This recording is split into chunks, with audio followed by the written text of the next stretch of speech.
नमस्कार, एक और नए सवाल के साथ फिर से शुरू करते हैं ये वीडियो। आप छोटे-छोटे सवाल हैं, थोड़ा देखते चलें, ध्यान से समझना है। क्या कह रहा है कि a father gives 8% of his monthly income to both his son as pocket money. The elder son gets 85% of the total amount given to the both sons. He spent 90% of the amount and saves 17 rupees. What is the monthly income of father?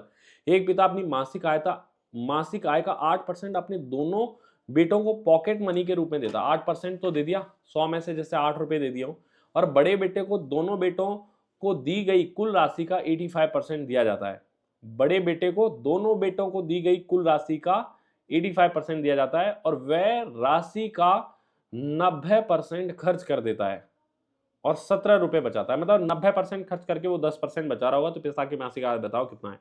देखो, मान लेते कि पिता की मासिक आय x रुपए है, तो x का 8% तो उसने अपने दोनों बेटों को दिया होगा, दो बेटों को दिया होगा। और कह रहा है कि बड़े बेटे को दोनों बेटों को दी गई कुल राशि का, अब दी कितनी है, x का 8% उनको दिए, इस राशि का 85% मिलता है बड़े बेटे को। और इस 85% इतनी राशि उसको मिलती है बड़े बेटे को, और इसका भी वो 90% खर्च कर देता है, यानी कि वो 10% सेव करता होगा। और यही सेविंग आपकी 17 रुपए के बराबर है। तो आपसे पूछ रहा है कि बताओ एक्स की वैल्यू क्या है या पिता की इनकम क्या है जो हमने एक्स मानी है। तो ये वन लाइनर क्वेश्चन है, एक ही लाइन में आप इसको लिख सकते हो। तो लिखते हैं, इसको सॉल्व करते हैं। एक्स का 8/100 लिखेंगे यहाँ, और यहाँ 85/100 लिख देंगे, और 10% को तो 1/10 लिख के ही सॉल्व कर लेते हैं। बराबर 17 है। 17 से कैंसिल हो जाएगा 5 बार, और 5 से ये कैंसिल हो जाएगा 2 बार।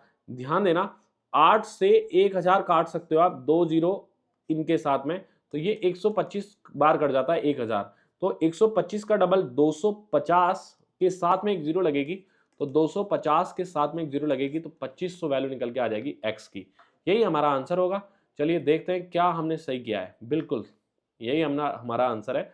चौथे सवाल में 2500 आंसर आएगा। ठीक है, थैंक यू।